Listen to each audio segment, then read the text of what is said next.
الحمد للہ وکفا والصلاة والسلام علی عباده الذین اصطفیٰ، خصوصاً علی افضلہم وخاتم النبیین محمد الامین وعلی آلہ وصحبہ اجمعین۔ اما بعد فقد قال اللہ تبارک وتعالی کما ورد فی سورۃ الحدید: اعوذ باللہ من الشیطان الرجیم، بسم اللہ الرحمن الرحیم۔ یوم تری المؤمنین والمؤمنات یسعی نورہم بین ایدیہم وبایمانہم بشراکم اليوم جنات تجری من تحتها الانہار خالدین فیہا ذالک هو الفوز العظیم۔ یوم یقول المنافقون والمنافقات للذین آمنوا انظرونا نقتبس من نورکم قیل ارجعوا وراءکم فالتمسوا نورا فضرب بینہم بسور لہ باب باطنہ فیہ الرحمۃ وظاہرہ من قبلہ العذاب ینادونہم الم نکن معکم قالوا بلی ولکنکم فتنتم انفسکم وتربصتم وارتبتم وغرتکم الامانی حتی جاء امر اللہ وغرکم باللہ الغرور فالیوم لا یؤخذ منکم فدیۃ ولا من الذین کفروا مأواکم النار ہی مولاکم وبئس المصیر۔ صدق اللہ العظیم۔ رب اشرح لی صدری ویسر لی امری واحلل عقدۃ من لسانی یفقہوا قولی۔ اللہم ربنا الہمنا رشدنا واعذنا من شرور انفسنا، اللہم ارنا الحق حقا وارزقنا اتباعہ وارنا الباطل باطلا وارزقنا اجتنابہ، آمین یا رب العالمین۔ سورہ حدید کے بارے میں اب یہ باتیں تو آپ کو یاد ہو گئی ہوں گی کہ اس کا پہلا سیکشن ہے 6 آیات پر مشتمل، جو ذات و صفات باری تعالیٰ کے ضمن میں قرآن مجید کا ذروہ سنام ہے۔ سنام کہتے ہیں اونٹ کے کوہان کو، اور اس کی بھی چوٹی۔ یہ الفاظ حدیث میں آئے ہیں کہ پورے قرآن مجید کا ایک ذروہ ہوتا ہے، ایک چوٹی ہوتی ہے۔ قرآن کا ذروہ سورہ بقرہ ہے۔ بہرحال خاص طور پر ذات و صفات باری تعالیٰ کے ضمن میں یہ 6 آیات ذروہ سنام ہے قرآن مجید میں، اور ان میں عظیم ترین الفاظ وہ ہیں: هو الاول والآخر والظاہر والباطن۔ دوسرا حصہ 5 آیات پر مشتمل۔ پہلی آیت میں 2 تقاضے: ایمان لاؤ جیسے کہ ایمان کا حق ہے، اور خرچ کر دو، کھپا دو جو کچھ بھی تمہیں دیا گیا ہے، جس میں تمہیں خلافت دی گئی ہے۔ اگر تم یہ 2 کام کر دو تو بڑی کامیابی ہے، بہت بڑا اجر ہے۔ پھر 2 آیتوں میں پہلے ملامت: وما لکم لا تؤمنون باللہ، تمہیں کیا ہو گیا، ایمان کیوں نہیں رکھتے پختہ اللہ پر۔ اگلی آیت میں اگر تم واقعی محسوس کرو کہ خلا ہے، وہ ایمان اور یقین موجود نہیں ہے، تو یہ قرآن موجود ہے۔ هو الذی ينزل علی عبدہ آیات بینات لیخرجکم من الظلمات الی النور، ہر طرح کی تاریکی سے نکال کر تمہیں روشنی میں، ایمان کے نور میں لانے والا یہ موجود ہے تمہارے پاس۔ پھر انفاق کے ضمن میں: وما لکم الا تنفقوا فی سبیل اللہ، معلوم ہوا کہ انفاق مجرد مراد نہیں تھا، انفاق فی سبیل اللہ مراد تھا، اللہ کی راہ میں خرچ کرنا، اللہ کے دین کے غلبے کی جد و جہد میں صرف، اللہ کے پیغام کو 4 ٹانگے عالم میں پہنچانے کے لیے صرف کرنا۔ اس کے بعد خاص بات یہ بتا دی کہ دیکھو اگر حالات نامساعد ہیں، ناموافق ہیں، تو یہ تو تمہارے لیے بہت زیادہ اجر حاصل کرنے کا موقع ہے۔ جتنے نامساعد حالات کے اندر انفاق کرو گے اور قتال کرو گے اللہ کی راہ میں، اتنا ہی زیادہ اجر ملے گا۔ تو یہ 5 آیات جو ہیں یہ دوسرا سیکشن تھا۔ تیسرے سیکشن کے اندر 4 آیات ہیں۔ اس میں جیسا کہ ہم پڑھ چکے ہیں، اصل میں تو یہ ہم پڑھ چکے ہیں، اس میں صرف ایک نقطہ باقی ہے جس پر آج گفتگو ہے، اور وہ یہ کہ حشر کے مختلف جو مراحل ہیں، میدان حشر، یوم حساب، جس کے بارے میں یہ بھی دیا گیا ہے وہ اتنا طویل ہوگا جتنا تمہارے حساب سے 50,000 سال، اب ظاہر بات ہے اس میں مختلف مراحل ہیں، ان میں سے ایک مرحلہ وہ بھی ہے کہ جسے ہم عام جو بول چال ہے اس میں پل صراط کہتے ہیں، اور اس کا نقشہ جو ہے دو جگہ کھینچا گیا ہے سورہ حدید میں بھی، جو ان 10 صورتوں میں سب سے پہلی ہے۔ قرآن حکیم میں مدنی صورتوں کا جو سب سے بڑا گلدستہ ہے اس میں پہلی سورہ حدید، آخری سورہ تحریم 10ویں، اس میں بھی یہی نقشہ موجود ہے کہ کوئی ایسا مرحلہ ہے کہ جہنم کے اوپر کوئی راستہ بنا ہوگا پل کی شکل میں، جسے ہم پل صراط کہہ دیتے ہیں، اور گھپ اندھیرا ہوگا۔ اہل ایمان جنہوں نے نیک عمل بھی کیے ان کا نور ظاہر ہو جائے گا، نور ایمان سامنے کی طرف، نورہم یسعی بین ایدیہم وبایمانہم، اعمال صالحہ کا نور داہنی طرف، وہ تو اس نور کی روشنی میں اپنا راستہ دیکھتے ہوئے اور اپنی منزل کو طے کر جائیں گے۔ لیکن جو منافق تھے، دنیا میں بظاہر مسلمان تھے، حقیقت میں منافق تھے، ان کے پاس وہ نور نہیں ہوگا۔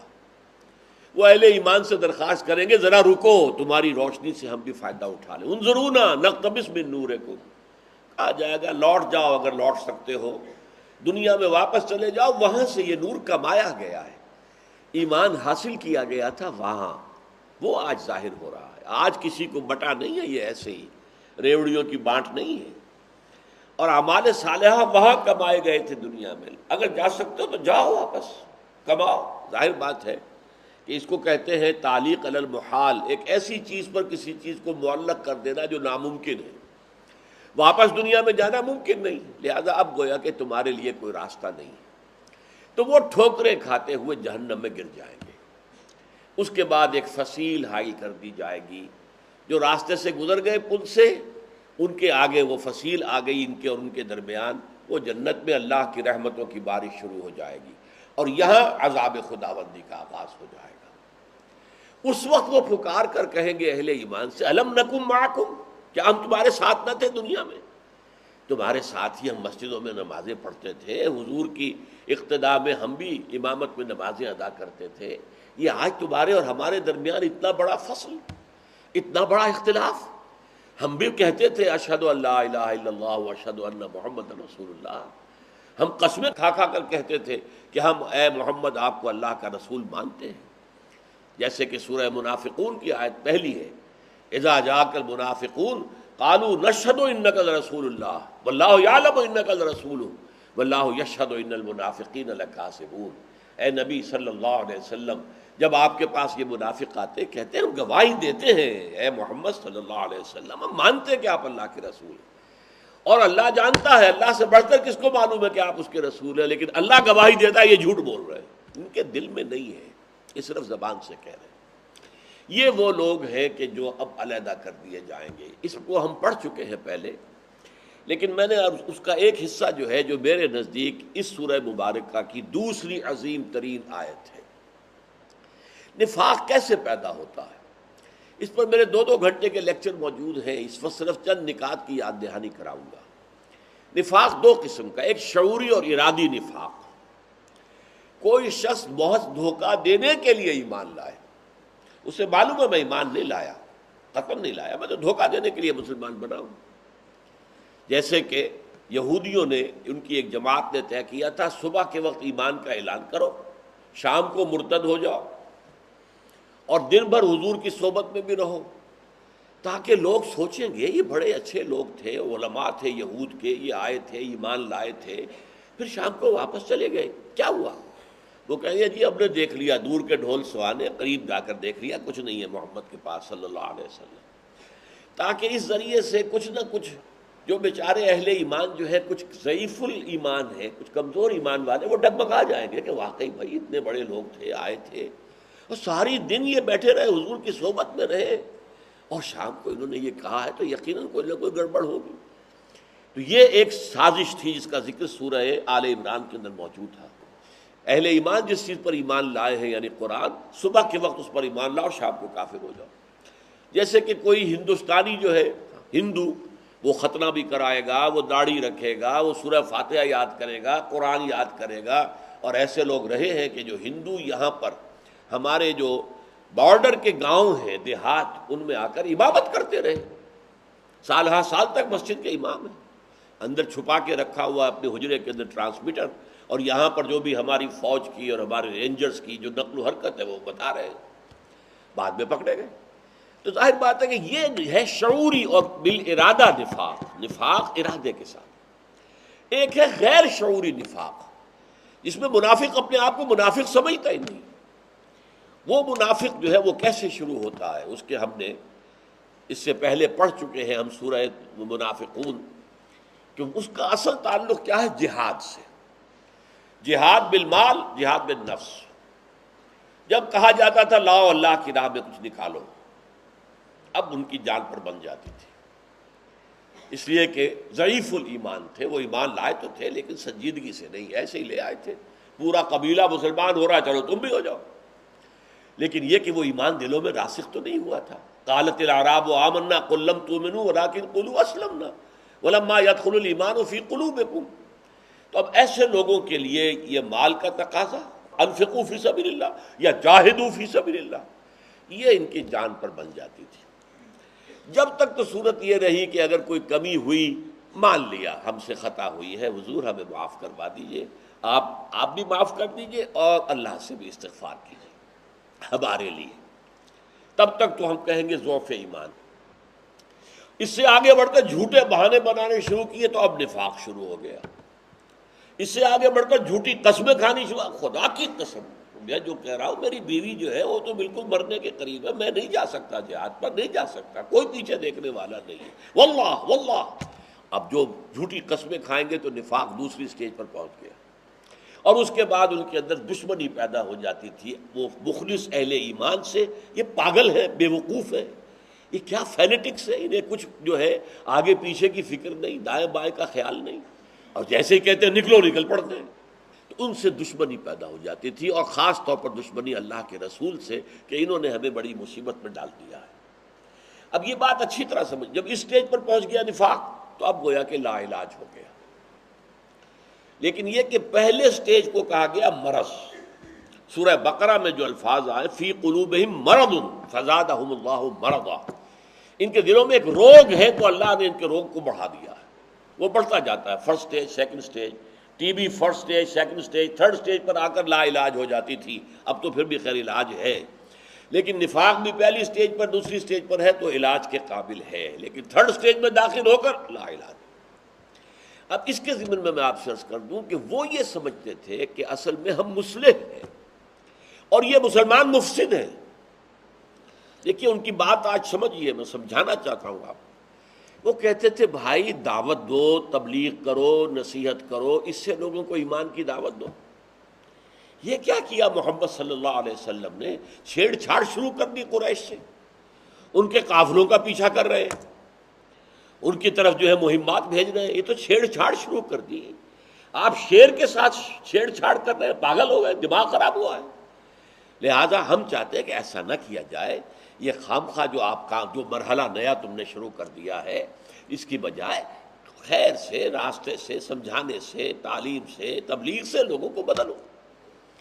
اس اعتبار سے جب ان سے کہا گیا لا تفسدوا فی الارض وَإِذَا قِيلَ لَهُمْ لَا تُفْسِدُوا فِي الْأَرْضِ قَالُوا إِنَّمَا نَحْنُ مُصْلِحُونَ، جب اہل ایمان ان سے کہتے تھے کہ فساد مت مچاؤ، وہ کون سا فساد تھا؟ مسلمانوں کی جمعیت میں رکھنا پیدا کرنا، یہ فساد تھا۔ مسلمانوں کی ایک جماعت ہے صحابہ کی، وہ سروں سے کفن باندھے ہوئے تیار ہے، حضور کی پکار پر نکلنے کو تیار ہے، اب ان میں رخنہ اندازی کر رہے ہیں، وسوسہ اندازی کر رہے ہیں۔ یہ کیا کر رہا ہے محمد صلی اللہ علیہ وسلم؟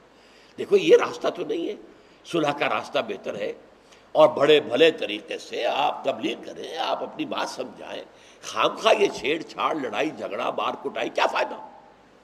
لہذا وہ کیا کہتے تھے؟ انما نحن مصلحون، ہم تو اصلاح چاہتے ہیں، صلح چاہتے ہیں، ہم یہ لڑائی وڑائی نہیں چاہتے، کیونکہ لڑائی میں انفاق کا مطالبہ بھی آتا ہے، لڑائی میں جان کا خطرہ بھی ہے۔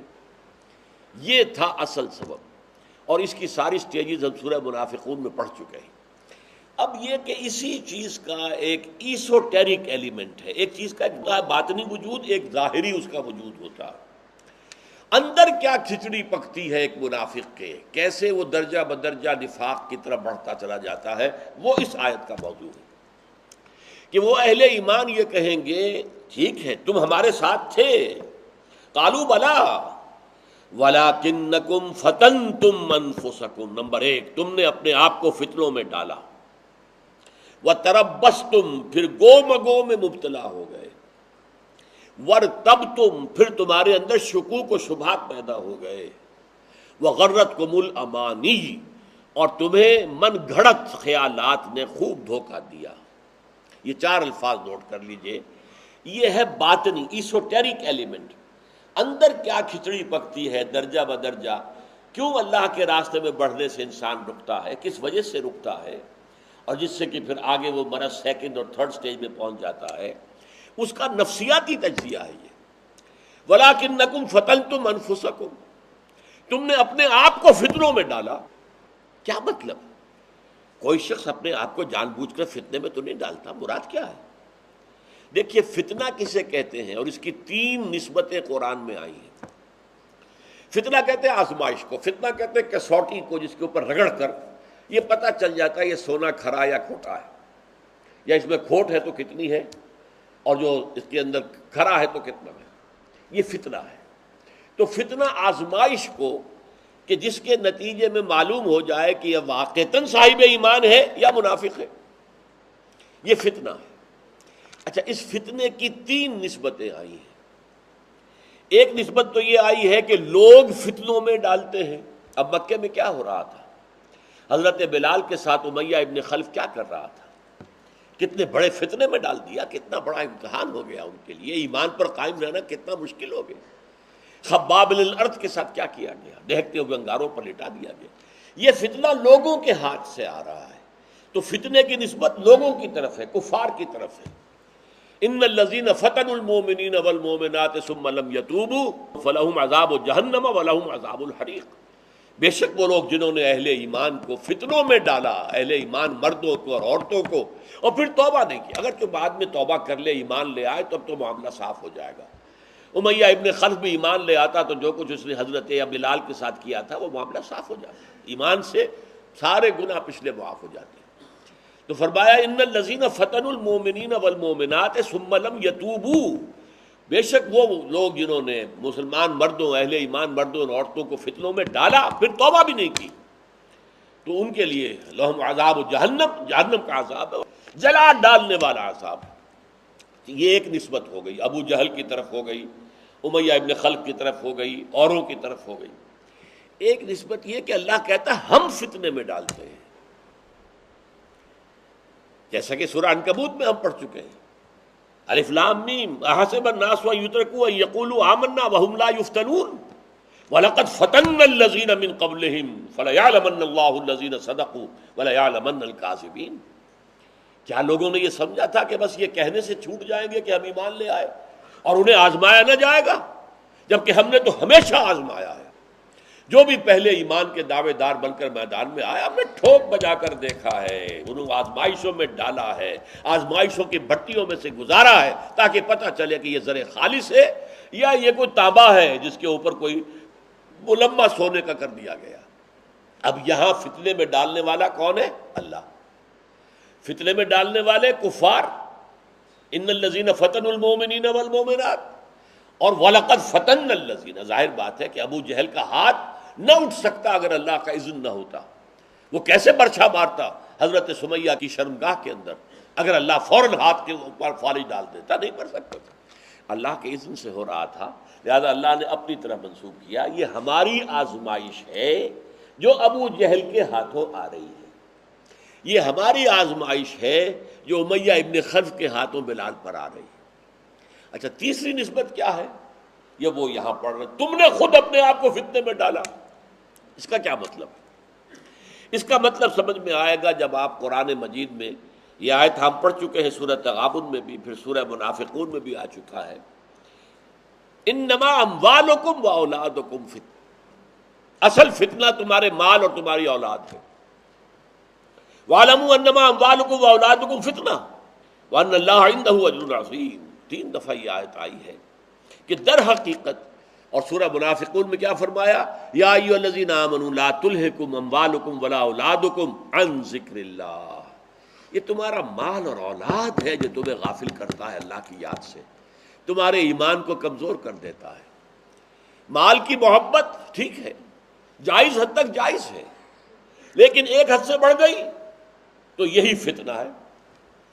مال حلال سے آئے حرام سے آئے تو مال تو معبود ہو گیا۔ پھر اولاد بہت بڑی نعمت ہے، لیکن اولاد کی محبت تمہیں دین کے راستے سے روک لے، اولاد کی محبت میں تم رشوت خوری کرنے لگو، کیا کروں، بیٹے کو فلاں اسکول میں داخل کر دیا ہے، 5,000 فیس مجھے دینی ہے، میں کہاں سے لاؤں، رشوت لینی ہے مجھے۔ یہ اولاد کی محبت ہے، اس کی دنیا بنا رہے ہو، اپنی عاقبت برباد کر رہے ہو۔ اصل فتنہ کیا ہے؟ اولاد اور مال۔ اس اولاد اور مال کی محبت کو ایک حد سے نیچے نیچے رکھو گے تو کوئی حرج نہیں، اگر یہ ایک حد سے اوپر آ گئی تو گویا کہ تم نے اپنے آپ کو فتنوں میں ڈال دیا۔ فتنتم انفسکم، یہ تم نے اپنے آپ کو فتنوں کے اندر مبتلا کیا ہے، تم نے اپنے آپ کو فتنے میں ڈالا ہے۔ یہی بات جو ہے سورہ توبہ کی آیت نمبر 24 میں آئی، قل ان کان آباؤکم وابناؤکم واخوانکم وازواجکم وعشیرتکم واموال اقترفتموها وتجارۃ تخشون کسادها ومساکن ترضونها احب الیکم من اللہ ورسولہ وجہاد فی سبیلہ فتربصوا حتی یاتی اللہ بامرہ واللہ لا یہدی القوم الفاسقین۔ اے نبی ان سے کہہ دیجیے، اگر تمہیں اپنے باپ، اپنے بیٹے، اپنے بھائی، اپنی بیویاں یا بیویوں کے لیے شوہر، اور اپنے رشتہ دار، اور اپنے مال جو جمع کیے ہیں، اور اپنے وہ بلڈنگیں جو بڑی شاندار بنائی ہیں اور بہت ہی محبوب ہیں، اور اپنے وہ تجارت جس کو بڑی محنت سے جمایا ہے اور اس کے کساد کا خطرہ رہتا ہے، اگر یہ 8 چیزیں محبوب تر ہیں اللہ سے اور اس کے رسول سے اور اللہ کی راہ میں جہاد کی محبت سے، تو جاؤ دفع ہو جاؤ۔ فتربصوا، یہ نفلوس کا تربص کا لفظ آیا ہے اس پوری لمبی آیت میں، آخر میں کیا آیا؟ فتربصوا، جاؤ بیٹھ جاؤ، انتظار کرو، حتی یاتی اللہ بامرہ، یہاں تک کہ اللہ اپنا فیصلہ سنا دے۔ یہ ہے وہ اندرونی کیفیت، یہ ہے کہ دل کے اندر اگر ان 8 چیزوں کی محبت بڑھ گئی ہے، اللہ کی محبت سے، اللہ کے رسول کی محبت سے، اللہ کی راہ میں جہاد کی محبت سے، تو جاؤ دفع ہو جاؤ۔ یہی بات ہے جو یہاں کہی۔ اقبال نے ان چیزوں کو جمع کیا ایک شعر میں جو ان کی زبردست نظم ہے، خودی کا سر نہاں لا الہ الا اللہ، اسی میں آیا ہے یہ مال و دولت دنیا، یہ رشتہ و پیوند، بتان وہم و گما لا الہ الا اللہ۔ یہ مال و دولت دنیا قرآن نے بیان کیا کیا؟ اموال اقترفتموها وتجارۃ تخشون کسادها ومساکن ترضونها، یہ مال و دولت دنیا، یہ رشتہ و پیوند، یہ باپ، یہ بھائی، یہ بیٹے، یہ بیویاں یا شوہر اور یہ رشتہ دار، ان 8 کی محبت اگر اللہ سے، اللہ کے رسول سے، اللہ کی محبت، اللہ کی راہ میں جہاد کی محبت سے بڑھ گئی تو جاؤ دفع ہو جاؤ۔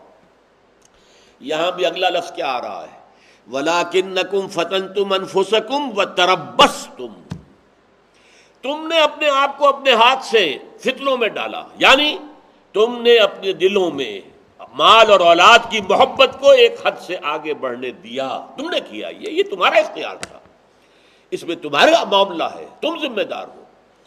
فتربصتم، تو اس کے نتیجے میں تم گو مگو میں مبتلا ہو، جائیں نہ جائیں، بڑھوں نہ بڑھوں، کیا کروں، پکار تو آ گئی ہے، اب میں دعویٰ بھی کر بیٹھا ہوں کہ محمد اللہ کے رسول ہیں، لوگ کیا کہیں گے، یہ کیوں بیٹھا رہ گیا؟ اب یہ ہے تربص، اسی کا نام ہے تردد، مترددین، اسی کا نام ہے تذبذب، مذبذبین بین ذالک، یہ تردد، تذبذب، یہ تربص، یہ منطقی نتیجہ ہے مال کی محبت اور اولاد کی محبت کے ایک حد سے آگے بڑھ جانے کا۔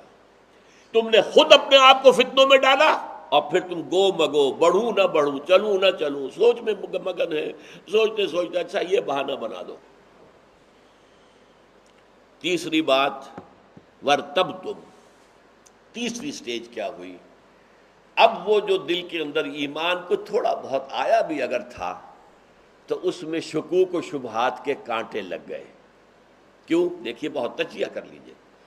بھائی میں نے جا کے محمد کے سامنے صلی اللہ علیہ وسلم جھوٹ بولا، میں نے کہا میری بیوی بیمار ہے، بیوی تو بیمار نہیں ہے، محمد کو پتہ ہی نہیں چلا صلی اللہ علیہ وسلم، انہوں نے میری بات مان لی، معلوم ہوتا ہے یہ رسول نہیں ہے۔ دیکھا آپ نے، تجزیہ کر لیا، ہماری جھوٹی قسموں کو مان لیا۔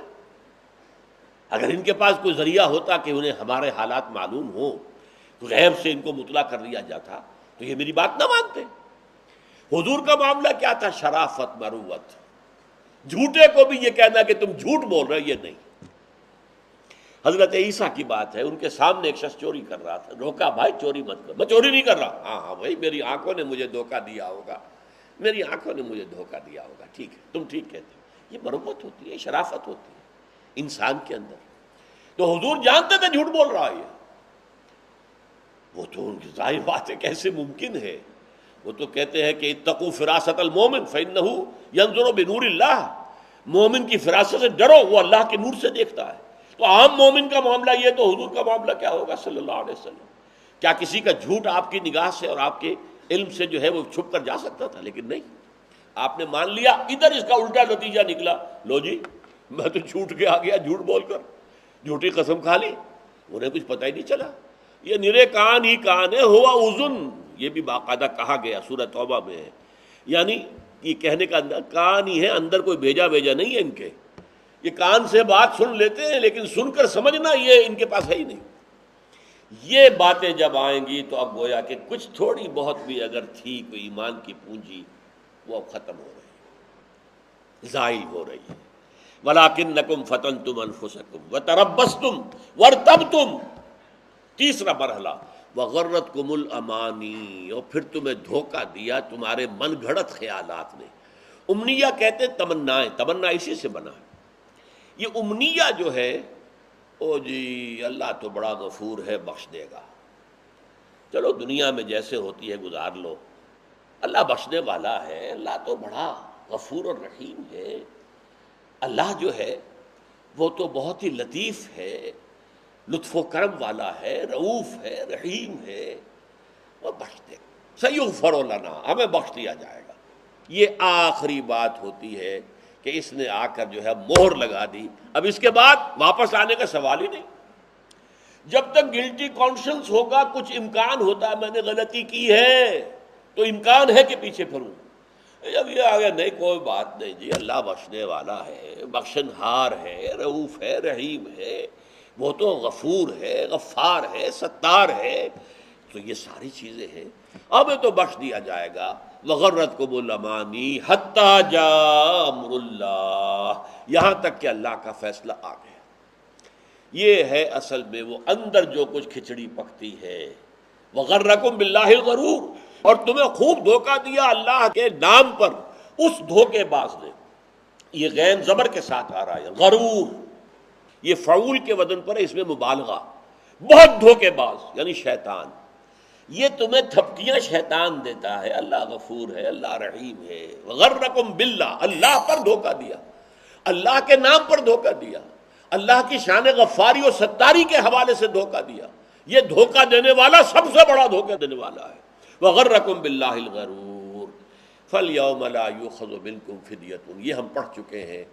تو ٹھیک ہے تم دنیا میں ہمارے ساتھ تھے، آج جو ہے دودھ کا دودھ، پانی کا پانی علیحدہ ہو گیا، اب آج نہ تم سے کوئی فدیہ قبول کیا جائے گا نہ کافروں سے، یعنی دنیا میں تم ہمارے ساتھ تھے اہل ایمان کے ساتھ، اب آخرت میں تمہارا انجام کفار کے ساتھ ہے۔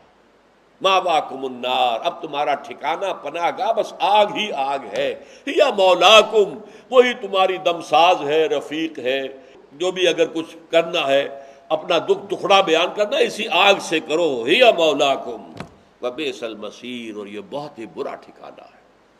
یہ الفاظ جو جیسے وہ چار الفاظ تھے، هو الاول والآخر والظاہر والباطن، ذات و صفات باری تعالیٰ میں سب سے اونچا مقام اور سب سے مشکل مقام، ہم بحث کر چکے اس پر۔ اور نفاق کے اندر ہی اندر جو درجے ہیں، ایسوٹیرک، ایک ہے ایکسوٹیرک انداز، لیکن یہ کیا ہو رہا ہے اندر، مال، اولاد، رشتہ داری، اس کی محبت حد سے بڑھی، اب گو مگو، چلوں نہ چلوں، جاؤں نہ جاؤں، بڑھوں نہ بڑھوں، تردد، تربص، تذبذب پیدا ہو گیا۔ اب اگر ایمان کی کچھ پونجی تھی وہ بھی برف کی طرح پگھل گئی، اور پھر اپنے آپ کو دھوکہ دیا، اللہ تعالیٰ بڑا غفور ہے، رحیم ہے، چلو کیا ہے، ہم نے محمد کو دھوکہ دے لیا نا صلی اللہ علیہ وسلم، یہ بھی ہماری طرح کے ایک انسان ہے، اللہ بہت غفور ہے۔ اور یہ سب سے آخری مہر لگ گئی، اب اصلاح کا امکان ہی نہیں، خوب دھوکہ دیا تمہیں اس دھوکے باز نے، وہ دھوکے باز ہے شیطان لعین علیہ اللعنہ۔ بارک اللہ لی ولکم فی القرآن العظیم ونفعنی وإیاکم بالآیات والذکر الحکیم۔